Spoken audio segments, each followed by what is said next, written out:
Mary, and today we'll be looking at the perfect aspect. I am your teacher of English. So, just a recap of our previous lesson. Previously, we've looked at tenses and we've looked at simple present tense. And today, we'll be looking at the perfect aspect, but in our immediate class, we looked at present continuous aspect. So today we'll be looking at the perfect aspect. What does that mean?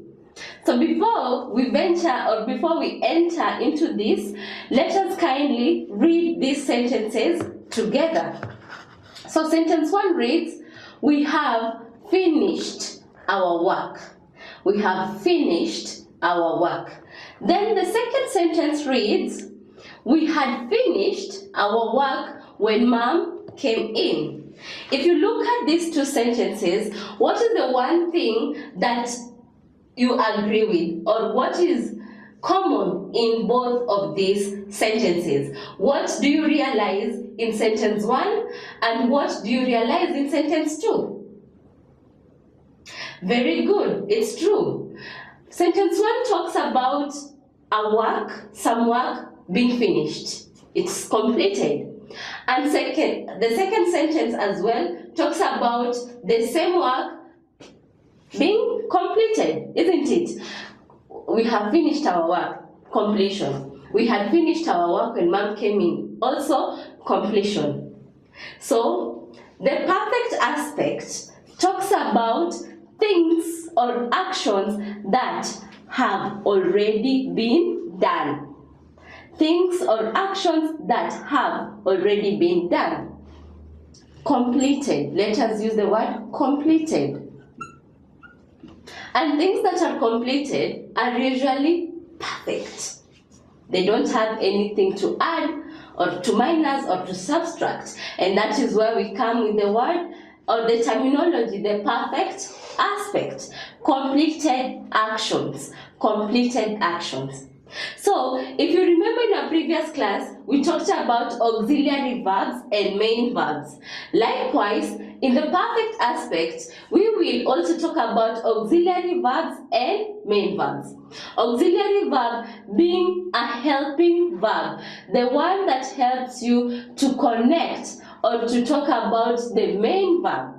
For example, in our sentence, we have finished our work. Which one is the main verb?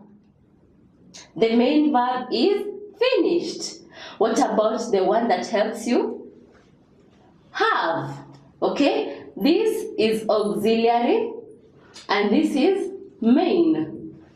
What does the auxiliary verb help you do? It helps you talk about the tense. The tense. Okay, if we say we have finished our work, that means it has just happened. Not so long ago, it has just happened. Okay, we have finished our work, and it means it is still the present tense. What about had, which is also an auxiliary verb? Had talks about something that had already happened. Okay, and if you look at this sentence, it has a connection. We had finished our work when Mom came in. By the time your mom was coming in, you guys were done. You were perfect. You had completed, you had finished your work. So, my dear learner, perfect aspect talks about actions that have been completed successfully. So, let us test ourselves. Okay? I will give you a few sentences and you will look into them and tell me what might have happened before the other. So just get ready, get your paper and pen. The first sentence is, when the police arrived,